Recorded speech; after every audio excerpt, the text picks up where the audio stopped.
आज को क्लास 6 से एनसीईआरटी में जो भी पूछेगा 2001 से 25 इनडायरेक्टली सवाल पूछेगा। जवाब दीजिए कि मैं ऑप्शन के तौर पे नहीं रहेगा, उसमें लाइन उसका आंसर दिया, प्रेफरेंस देंगे कौन सी नेशन या किस लिस्ट पे मिलेगा ये सब देंगे। ठीक है, तो चलिए शुरू करते हैं।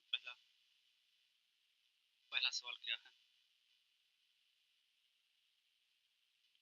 शुरू करते हैं। पहला सवाल क्या, देखिए पहला सवाल है विषय जल प्रबंधन से प्राचीन 2021 में पूछा गया, प्राचीन भारत में किस स्थल पर एक उत्कृष्ट जल संचयन और प्रबंधन का प्रमाण मिलता है। ये है हड़प्पा सभ्यता से ये सवाल पूछा गया था। जो अध्याय 3 में प्रारंभिक नगर, पृष्ठ 30 पे आपको सवाल मिलेगा धौलावीरा। धौलावीरा। अब आप देखिए दूसरा सवाल क्या पूछा, एक सेकंड। दूसरे सवाल पर चलने से पहले हम ये देख सकते हैं कि अब मान लीजिए सवाल पूछता है, सवाल तो पूछ चुका है, नहीं तो क्या हम अब क्या याद कर सकते हैं, पहले हमें पढ़ना पड़ेगा उस समय की हड़प्पा सभ्यता में कौन सी नदियाँ पाई जाती थी, तथा कौन सी नदियाँ के किनारे स्थित थी। नदियाँ देखना पड़ेगा, नगर देखना पड़ेगा, ये हो गया। फिर कोशिश करिए कि नॉर्थ टू साउथ देख लीजिए या ईस्ट टू वेस्ट देख लीजिए। अगर उसके प्रमुख किनारे कोई नगर है या कोई मंदिर तो उस समय नहीं थे, लेकिन कोई पैलेस है तो वो देख लीजिएगा, वो पढ़ लीजिएगा। ठीक है, कोशिश करके चलते देखते हैं दूसरा सवाल क्या पूछा गया था। ठीक है, अब दूसरा सवाल ये पूछा गया था कि विषय गर्तावास 2021 किस स्थान पर गिरता हुआ गर्तावास जमीन के नीचे से घर का निर्माण मिलेगा। उत्तर है बुर्ज होम। ये अध्याय 2 आखेट खाद्य संग्रह से भोजन उत्पादन तक, पृष्ठ 13 से पूछा गया। ये है पूरा पाषाण काल से पूछा गया है, जिसमें आखेट खाद्य से जब मानव जीवन यापन करता तब का ये सवाल है। ठीक, गर्तावास क्या होता था आपको पता है कि कश्मीर में पाया जाता था। ये कश्मीर में उस समय टेम्परेचर बहुत ठंड होता था, तो वहाँ नीचे लोग गर्त बना के रहते थे, जब ऊपर से कुछ मिट्टी या अलग से पत्थर ढके जो अंदर का वातावरण गर्म रहता था, उन्हें जीवन यापन करने में कुछ सहायक होता था। ठीक है, अब चलिए कोशिश तीसरा सवाल देखते हैं क्या है। तीसरा सवाल पूछा गया है,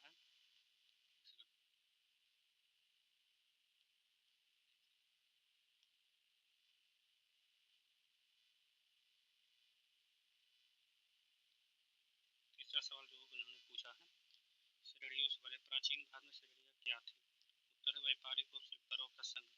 स्रोत 8 एनसीईआरटी के अध्याय 8 में खुशहाली गांव समृद्धि, पृष्ठ संख्या 86 में पूछा गया है। अब देखिए ये टर्मोलॉजी पूछी जा सकती है, लेकिन जितनी भी साउथ इंडिया की टर्मोलॉजी जो इम्पोर्टेंट है उस समय के एंशिएंट उसको हमें जरूर से याद कर लेना चाहिए। टर्मोलॉजी अगर आप या तो हमें पता है या तो नहीं पता, वहाँ रिक्स भी नहीं लेता। अगर वहाँ रिक्स ले रहे हैं तो यानी कि 50-50% का चांस रहता है, मैक्सिमम गलत हो जाते हैं। अगर हम लोग कहीं पढ़े नहीं है या किसी एक बार पढ़ के सुन ली, मतलब एक बार पढ़े हैं फिर ध्यान नहीं रिकॉल करते तो मैक्सिमम चांस गलत हो जाए। इसलिए जो टर्मोलॉजी उसको अच्छे से याद, चाहे साउथ भारत में चाहे नॉर्थ इंडिया में।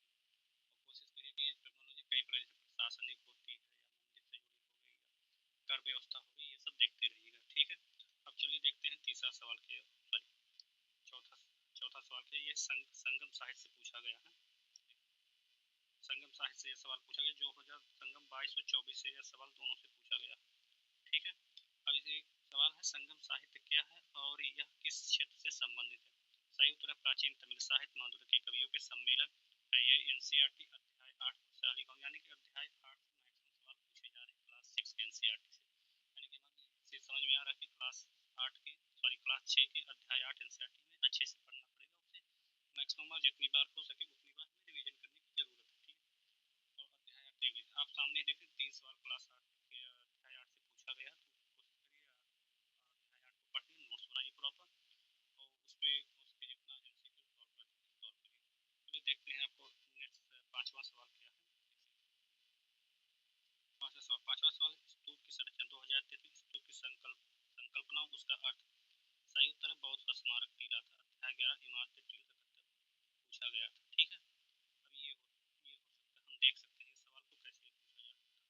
और कोशिश करिए कि बौद्ध यानी कि यूपीएससी का फेवरेट अगर कोई यहाँ तक टॉपिक जहाँ से वो हर एक साल सवाल अगर पूछ रहे हैं, यूपीएससी जितने भी like NDA, CDS, UPSC, CSC, ये सब एग्जाम में वो अक्सर जो है बौद्ध जोन से हर एक सवाल, एक या दो सवाल दोनों में पूछ रहे, चाहे तुलना करवा रहे, चाहे उनका कोई स्थल पूछ ले या फिर बिहार से जुड़ा हुआ कोई समुदाय, उप समुदाय, पंथ इतिहास पूछ ले, उनसे चर्चित पुस्तकें भी आप पूछ सकता है। ठीक है, अब देखते हैं अध्याय पांचवा सवाल विषय, ये है चीनी यात्रियों के बारे में 2025 में फाहियान किसके शासनकाल में आया और इसका उद्देश्य गुप्त काल में बौद्धिक ग्रंथों धर्म ग्रंथों की खोज था। ठीक है। स्रोत अध्याय 9 में व्यापारी राजा और तीर्थयात्री, ये हमें पढ़ना चाहिए क्योंकि जितने भी भारत में तीर्थयात्री बाहर से आए हुए हैं, चाहे इतिहास से चाहे एंशिएंट काल में चाहे मेडिवल काल में, इन लोगों को हमें कर्नोलॉजी पढ़नी है किसके शासन काल में आए तो उस समय भारत की स्थिति कैसी सामाजिक स्थिति और व्यवस्था थी या नहीं, इसमें पढ़ना पड़ता है। यहाँ से सवाल अक्सर पूछे जा रहे हैं। ठीक है। अब देखते हैं 6वां सवाल, मतलब 7 नंबर के सदाबहार पुरानी, ये प्रश्न ऐसे तो हर एक साल नहीं पूछा तो अगले साल जरूर यहाँ से अशोक के अभिलेख, मौर्य साम्राज्य के अभिलेख से सर सवाल ले गया तो सवाल बोलेगा अभिलेख किस स्थान में पाए जाते हैं, तो एक सवाल ये पूछेगा, या तो पूछ लेगा कि उसमें विषय वस्तु क्या है, ये सवाल तो जरूर पूछता रहता है। ठीक है। तो आप अशोक के अभिलेख अध्याय 7 को एक अच्छे से मतलब पढ़ सकते हैं।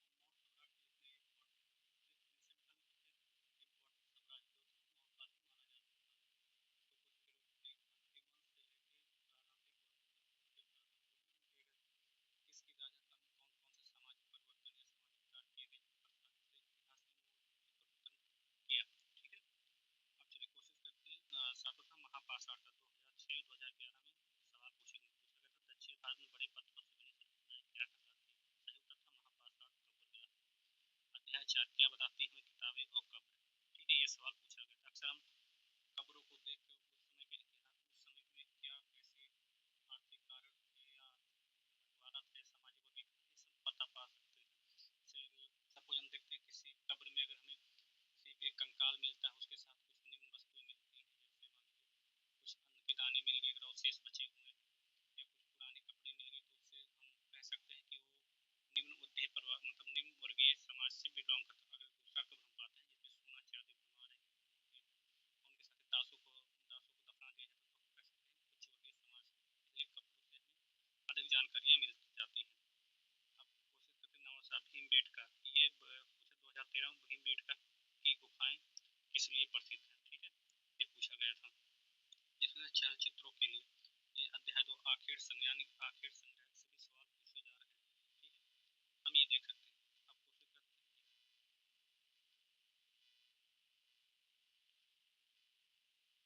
ये है 10 विषय रोमन व्यापार और अर्थ 2008-2017 में पूछा गया। प्राचीन बंदरगाह कहाँ स्थित था और इसका महत्व क्या है।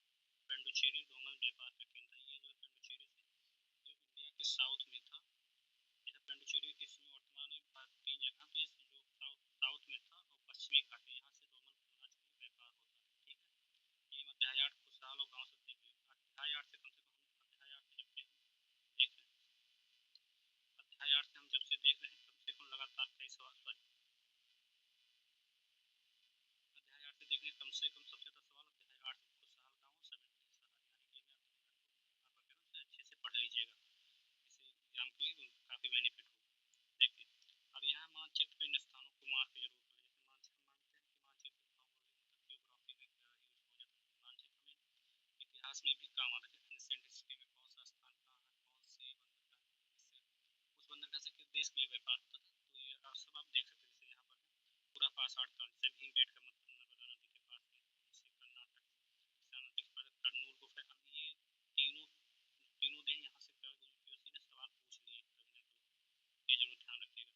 और ये नौपाषाण बुर्ज होम मेहरगढ़ कोल्बे हवा महल देखिए बुर्ज होम आपने देखा, बुर्ज होम क्या है गर्दावास इसके बारे में, मेहरगढ़ के बारे में पूछ लिया, कोल्डे हवा सबसे चावल के साथ चीज प्राप्त होता है हड़प्पा काल से, ये भी पूछा गया। अब यहाँ है पाषाण, पूछे पाषाण करके ब्रह्मगिरी कर्नाटक में, तमिलनाडु में, ये सब पूछे चुके। अरुणाचल से एक उस समय की क्या कुल्हाड़ीनुमा एक संरचना मिली थी ब्रह्म कर्नाटक में, ये भी आप जानते हैं। ठीक है। अब यहाँ देखते हैं दूसरा हड़प्पा साहित्य, यहाँ अध्याय 3 में मैप लगा दिया गया हड़प्पा साहित्य प्रमुख नगर और नगर इस समय वर्तमान में कहाँ कहाँ है। ठीक है। जैसे आपका हड़प्पा हो गया तो जैसे ये हड़प्पा हो गया तो ये पंजाब और पाकिस्तान, और रावी नदी मोहनजोदड़ो हो गया जो सिंध नदी के किनारे वर्तमान में पूरा पाकिस्तान में। धौलावीरा जो गुजरात कच्छ का रण 3 भागों में बांटा हुआ है, जैसे उत्तरी कच्छ, मध्य कच्छ और दक्षिणी कच्छ में भागा हुआ है। और लोथल बंदरगाह कालीबंगा राजस्थान जुटे हुए खेत में राखीगढ़ी हरियाणा भारत का सबसे बड़ा स्थल है। कुतुबुंडो बलूचिस्तान पाकिस्तान और ईरान की सीमा पे इस समय है। ये सब हम देख सकते हैं। जैसे यहाँ अध्याय 7 से अशोक के अभिलेख और साम्राज्य। अशोक के साम्राज्य, अगर आपको इतिहास पढ़ना है तो ये तो अशोक और बौद्ध और जैन के बारे में जरूर से, अगर आप यहाँ छोड़ दे रहे हैं टॉपिक नहीं पढ़ेंगे, फैक्ट वाले तो आप ये सोच लीजिए कि एक दो सवाल गलत होना आपके स्वाभाविक है। उसको किसी हिसाब से आप पढ़ के तैयार करिए, बुक से पढ़िए, एनसीईआरटी से पढ़िए, क्लास नोट से पढ़िए, अलग से पढ़िए। इसमें महत्वपूर्ण शाखा जैसे पाटलिपुत्र शाखा, वर्तमान राजधानी पटना की, तक्षशिला उत्तर पश्चिम पाकिस्तान यानी कि तक्षशिला यहाँ थी। उज्जैन मध्य भारत में यहाँ है, जो इसमें प्रसिद्ध महाकाल के मंदिर के नाम से वहाँ है।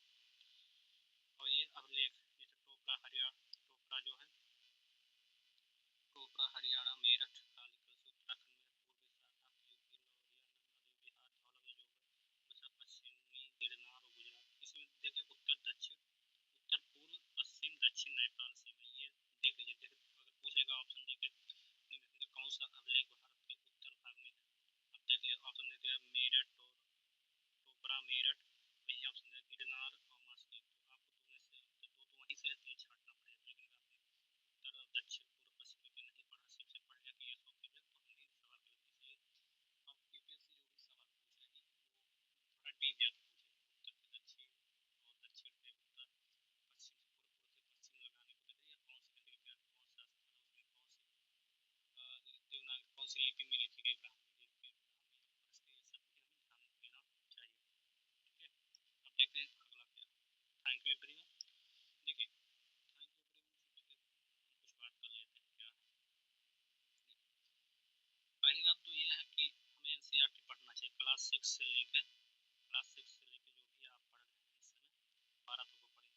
कोशिश करिए अगर जहाँ किसी शासन काल में, मौर्य काल में, गुप्त काल में, हर्षवर्धन काल में, अगर जो भी हम इतिहास पढ़ने का तरीका ये होता है कि सवाल कहाँ से आएंगे ये देख लीजिए। इतिहास बहुत बड़ा है, पढ़ने से पढ़ रहे हैं यूपीएससी के लिए, स्टेट की से कोई भी एग्जाम की तैयारी कर रहे हैं उसके लिए पढ़ना है। ठीक है, इतिहास में आप 3 डायमेंशन याद रखिए। अगर किसी शासन काल में, जैसे किसी मान लीजिए मौर्य काल में, कोई आमूलचूल सामाजिक परिवर्तन, ठीक है, प्रशासनिक परिवर्तन या धार्मिक परिवर्तन, जिसने इतिहास की दिशा चेंज की,